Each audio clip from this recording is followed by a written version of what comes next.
Hey guys, and welcome back to a brand new video in this Everything Polymer Clay Cane series. In the last video, I do believe I made a flower cane, and it was the most basic design possible, using pieces of just solid color. In this video, I want to take it one step further and construct another flower, but using Skinner blends instead of solid colors. I'll be using some of the other videos I've done in this series for referencing to help make it easier and faster. But without further ado, let's get started. These are some of the things I'm going to be using in this video. Mainly a tissue slicer. This is a very, very important thing to have. A palette knife, I make other cuts with it, and I guess a tool. It doesn't hurt to have a tool handy. I'm going to be using Sculpey Souffié. I'm not sure exactly how to pronounce that, but this is a newer clay for me. Some of the deciding factors on trying this was exceptionally strong and will not crack when baked in large pieces. That was one of them. But another one, it says it's innovative lightweight clay, perfect for jewelry making.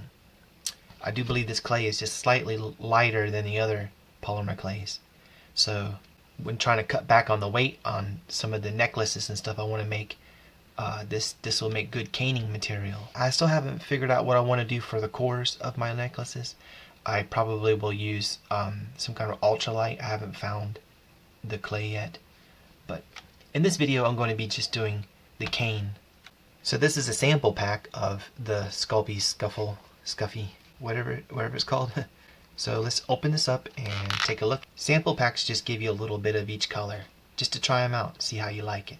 These colors are Igloo, Canary, Pistachio, Jade, Pumpkin, Cherry Pie, So 80s, Turnip, Sea Glass, Lagoon, Cowboy, and Poppy Seed.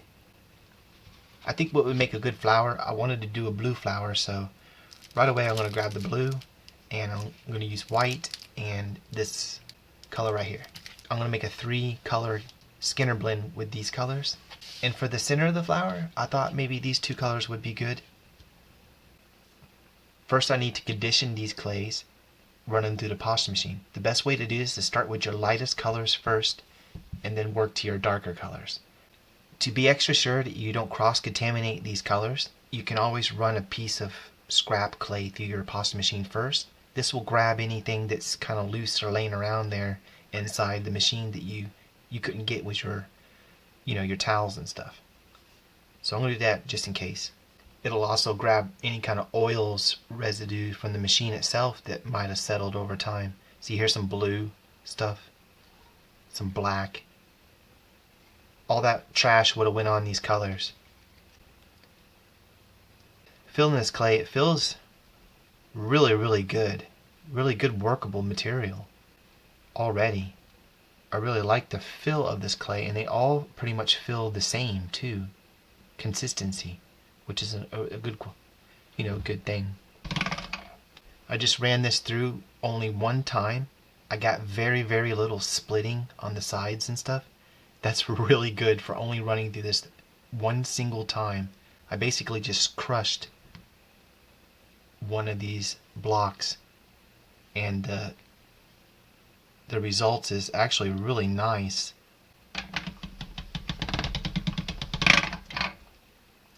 This one feels really awesome too. The blue was just a little bit drier, I guess. Or maybe it's just the behavior of the pigment. But I really like the consistency of this as well.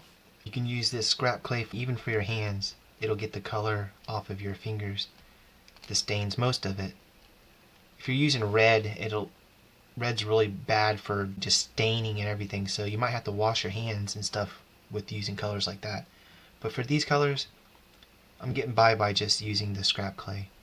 Okay, now I'm going to construct the Skinner blends using these colors.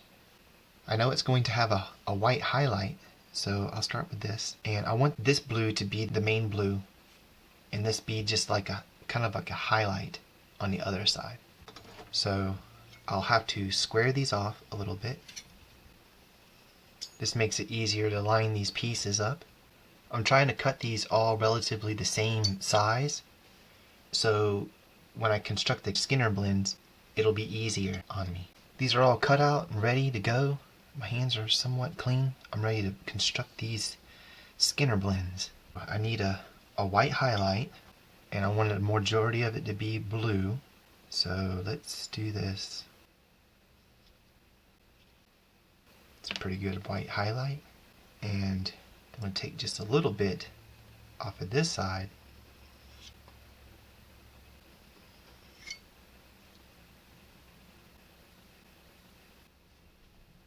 This leaves some scrap. What I can do is just reverse the main and the accent colors. Okay, I don't know how that's going to turn out, but now I have actually two variations of that same concept right there. Okay, now for this color, I want it to just basically be green with a yellow outer part. Like the middle is new and it's greener. So to do that, I'm just going to go equal. I don't need very much either, I don't think, because this is just going to be the center part. That should be a pretty decent blend. Leaving a little bit like this on both sides will give me a definite color where it's not completely changed into a new color. Okay, to do the Skinner blend briefly, you just fold these in half. You gotta be careful how you're orientating them. I'm going to be sending it through the polish machine in this direction. And whichever direction you send it through, you have to keep sending it through in that direction. Otherwise you'll mix up the blend. I have another video covering the Skinner blend in way more detail, so if you want to check that out, feel free. Okay, here are my Skinner blends. I'm quite happy how they turned out. It took forever to get these to blend. At least 40 passes through the polish machine each. Next, I'm going to put these through the polish machine on the thinnest setting, long ways like this, so I get this really long piece. It'll take this color and it'll spread it out really far. It gets me something like that right there. And that is quite gorgeous. Okay, I got these all rolled out. This looks really good. I like this, the texture, or I don't know, there's just something different about this clay. I can tell that it's different, and I'm liking it so far. So I guess the next step would be to roll these up, or there's a couple of ways you can do this. I can cut it into real thin areas and stack them, or I can roll it up into a jelly roll to where this color could be in the center, or this color could be in the center, or you could even just start down here and just like fold it like back and forth. It depends on what shape you're trying to build and what you want to do with the colors. I suppose what I want to do is just a normal fade from, you know, the blue to the other blue. So what I'm going to do is start right here. Just keep folding it like this, kind of like an accordion.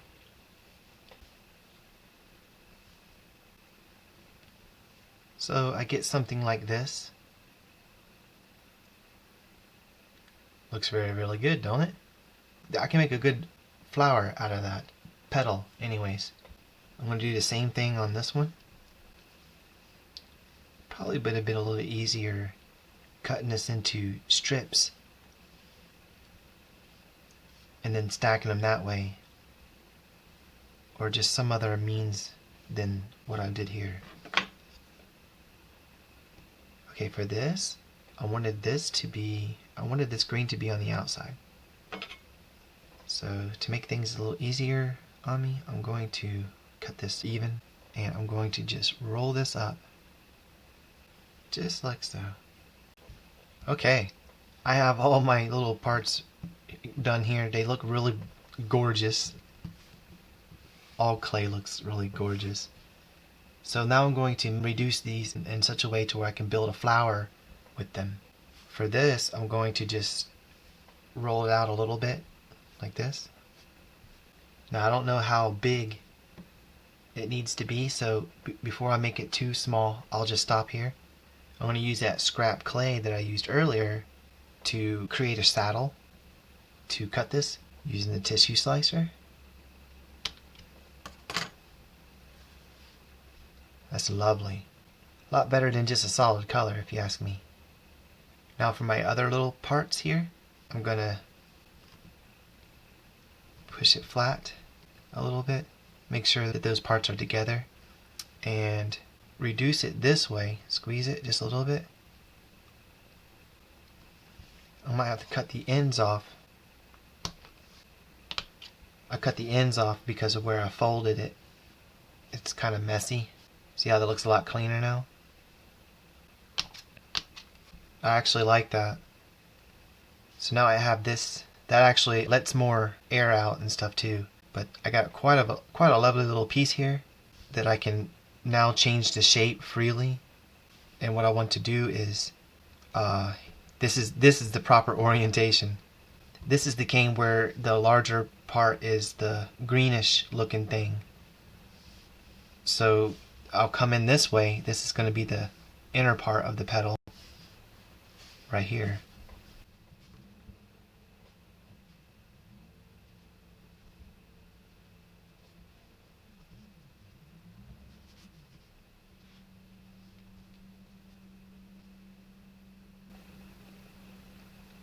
That is crazy that I can just pull that like that and reduce that.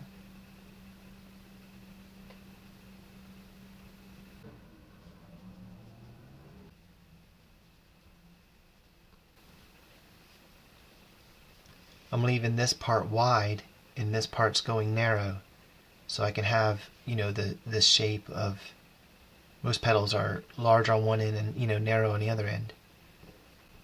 And I'm trying to reduce this to where it's longer so I can cut it into smaller pieces. You know, I never really pulled on the clay like this to do this. It says this is really good clay for caning or mokum gain, all that other stuff. So I'm wondering if this is what they're talking about, like this is one of the reasons why.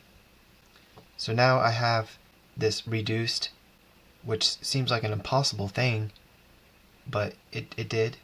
I'm going to cut the end off to see how it looks. So I have this little disperse of color. Now I'm going to find the other end.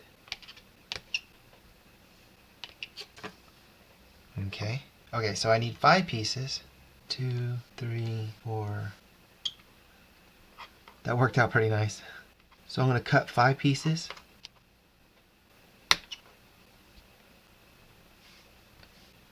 Okay, so here are my pieces. Starting to make sense now. They actually turned out pretty nice looking, if you ask me. I've never really worked with pieces this small. This is like a micro cane I'm going to be making. Now I'm going to put these up out of the way.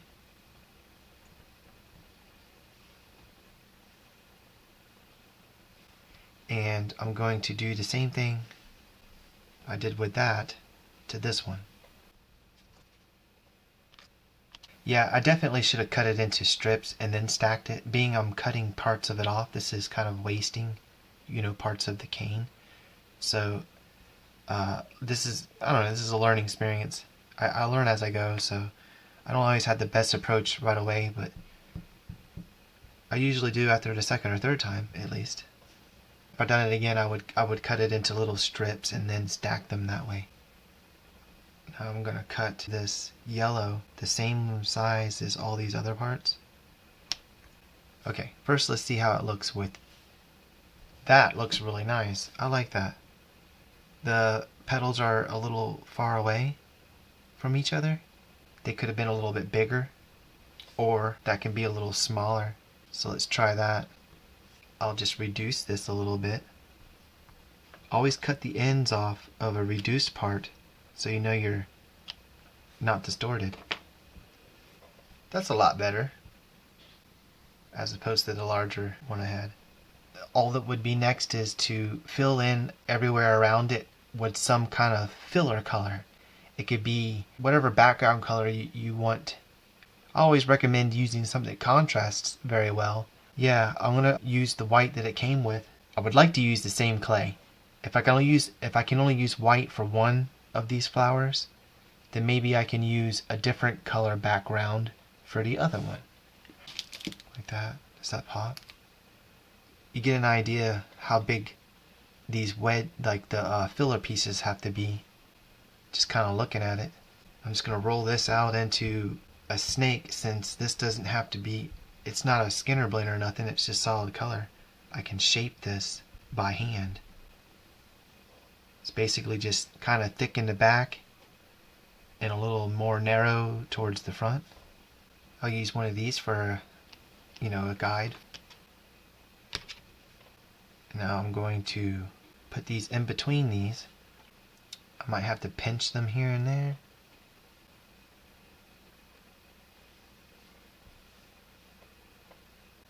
Working with these three at one time.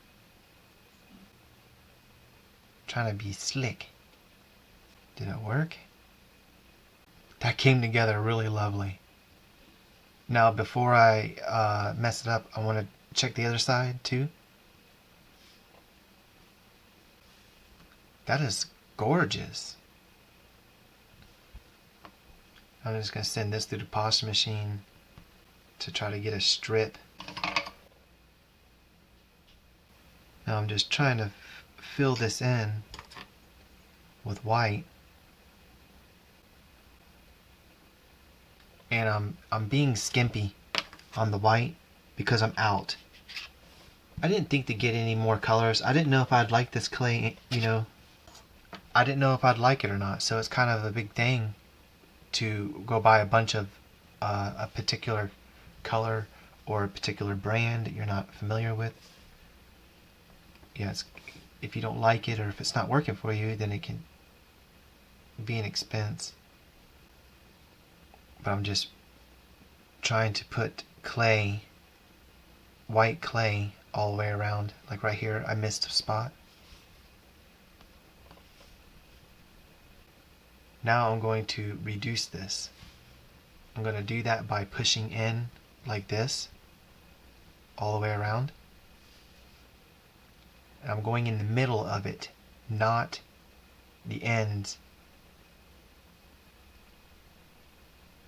Not quite yet. Now I'll kind of push on the front, or one end of it, because it was turning into like a barbell. See, I'll squish it on this side too.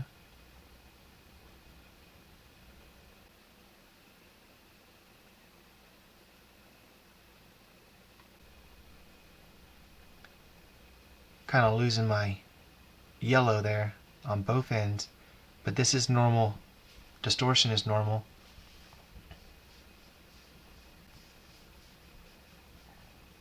Just kind of go with it. The stuff reduces very, very easy. I mean, it's really soft. Alright, here we go. There is a little slice of a very, very nice little blue flower with a yellow core. 5-petal flower. It's very pretty. I'm cutting these straight from our hot cane.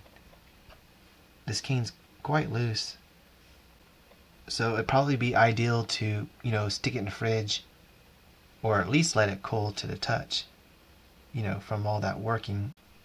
So you see how it looks after I applied a few onto this ball of scrap clay. They go on very, very nice. Very, very nice. I have this left over, but I don't have the clay to finish it off right now. But the trial pack only came with that little bit of white, and this is going to have to do. Filling this in with whatever color, it's to be the exact same process as I did with this one. So really showing you that too, it's kind of redundant, being I just showed you this all. But I really appreciate you guys for taking the time to watch this video, and let me know what you think about everything, and in the comments below. And until next time, I will see you here again soon. Thank you so much for watching.